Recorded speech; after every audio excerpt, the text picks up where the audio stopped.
Well, welcome back to Steve Robb Reviews. As you can see behind me here, I got a steel door. It's just a regular plain 6-panel steel door, and it is an easy job to put in yourself. If you've never done it before, I'm going to show you a couple of nice little tips that might save you some time.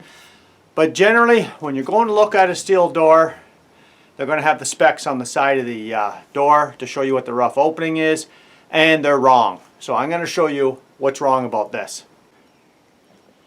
Well, here we are right here. Rough opening, 36.5 by 82. The 82 is correct, but the 36.5, way off. I don't know why they do that. Okay, so why does it say 36.5? Guys, my rough opening out there, I made it 36. I'm going to have a 1/2 inch play in total between the left and the right hand side. And that is plenty. Now the reason why I think they put 36.5, that should give you a 1/2 inch on both sides or a total of 1 inch, is like you got to have a door that is, the frame is so far off. I don't know why they do that, but what I like to do is butt the one side right straight up to the joist. Now you have to make sure that you have a level joist. And you don't got to be that particular. I mean, it's only for a shed and your front door if you're putting this on your house. Guys, it doesn't got to be exactly perfect. I mean, it's a door, it opens and closes, and that's pretty well it. If you get in between your sight lines on your bubble, on your level, you're pretty well good. And another thing that a lot of people do is you'll see where they say to put on the threshold at the bottom before you set the door down is to put a bead of caulking down there.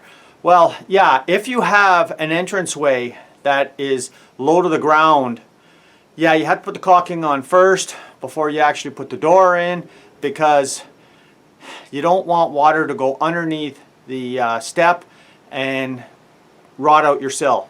But in this particular situation, I don't do that.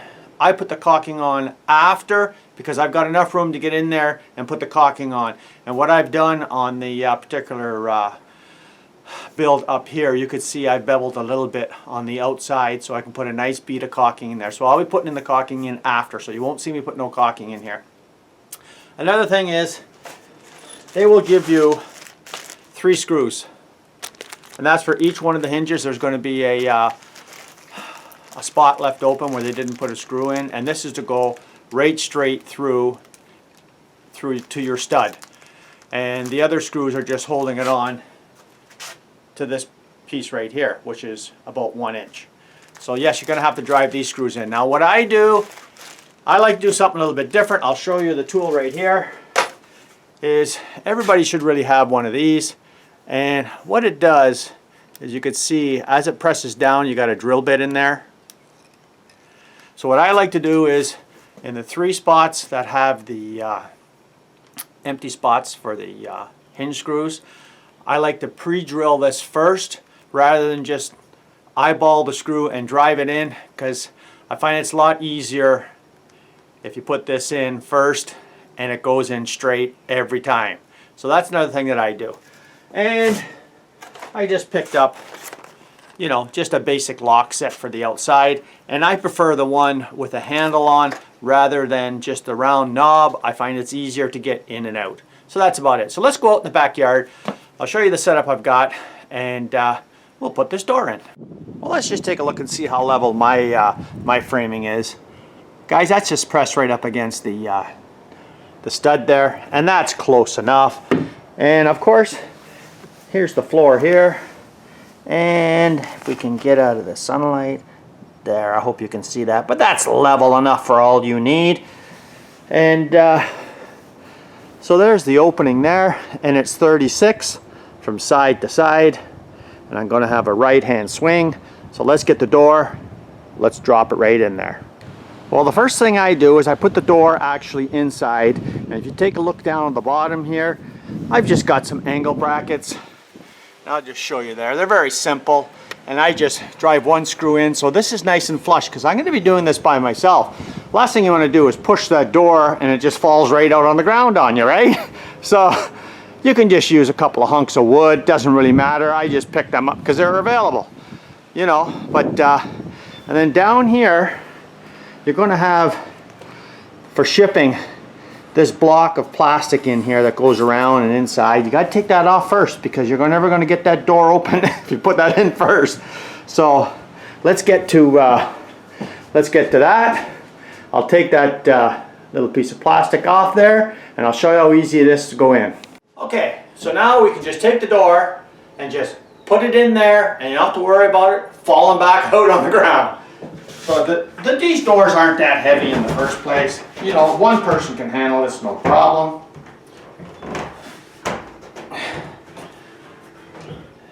And there we go. So now I can just tell by the feel, you know, that you just have to push it out until it hits some. Here, you can see it hit there. And you hit there. Now I just want to have the whole door pushed right against the jamb. Now, that's pretty well it there. So what we're going to do next, you got to make sure the door doesn't fall down this way either. So what we got to do next, we've got to open the door, and then we're going to use this, drive in a couple of screws, and it's that easy. Okay, so I have the door open. As you can see, it's sitting all by itself, and it's pressed up flush against them little stops. And what I've done is I've opened the door, and you can just let it sag down if you want, doesn't matter. And then I just got a couple of blocks and some shims, and you're going to probably need some shims for this job. So what I do is I shim up the end of the door, and everything's nice and level. Now I can pre-drill them holes out. So let's do that right now. Well, if you take a look there, you can see that there is one hole there that hasn't been done, and that's where the big long screw is going to go.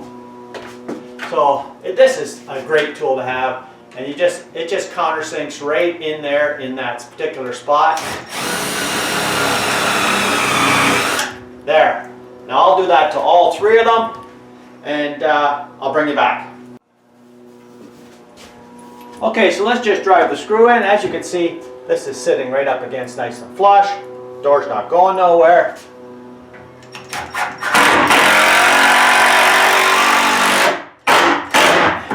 There's one. Let's put the middle one in. There we go.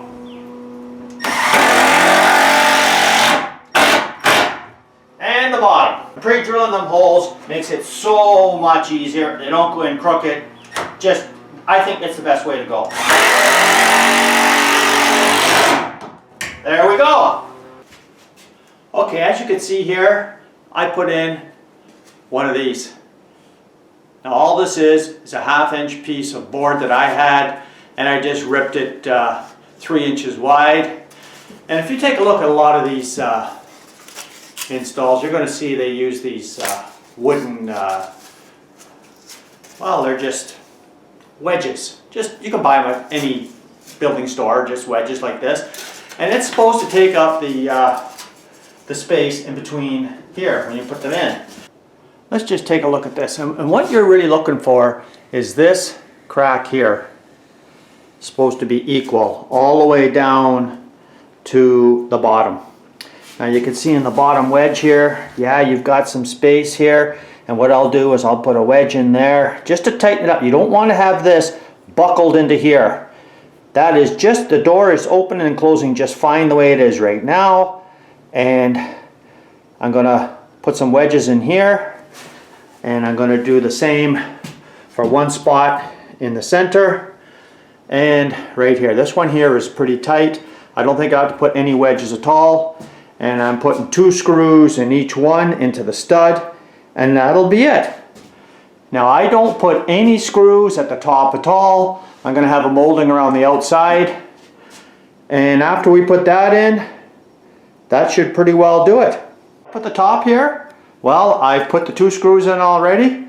And down on the bottom, you can see that the crack has been maintained the same. And I've got one wedge in here like this. And I got this one like here. Now, you want to put the wedge in, but you don't want it to force the crack to be tighter. And you don't want to have it so loose that when you drive the screws in, it spreads it this way. So let's put a couple of screws in there. We'll open the door. We'll see what it looks like before we put the center one in. Now the center one's going to be the most critical because that's where your lock set's going to go through there. Okay, so I'll show you what we got going on here. There's the 2 screws going in there. Boy, it's pretty bright out here. I hope you can see that. And here's the 2 screws going in right there. And I'll just show you what it looks like when we close the door. Okay, let's just close the door now. You realize these are really tight fit. But there you go there. And it opens good. All I'm going to do now, just put the center one in, and that's it. Okay guys, it's all done. There you go. There you go. Doesn't get no easier than that. Opens, closed like a dream. Everything is all nice and screwed down. Very easy project to do. And when you do buy a door, you do get a set of instructions. And I find this way is easiest for me, using that 1/2-inch block of plywood and some shims going down there. And if you want to know how to cut the shims, you just score them with a X-Acto knife. They just snap right off easy. And now all I have to do is just put the trim all the way around the door, and that's it. So thanks for joining me here today. I hope you like this little bit of a project on how to install a steel door on your shed. You guys come back again. If you haven't seen this channel, well, you're welcome to subscribe. Cheers, guys.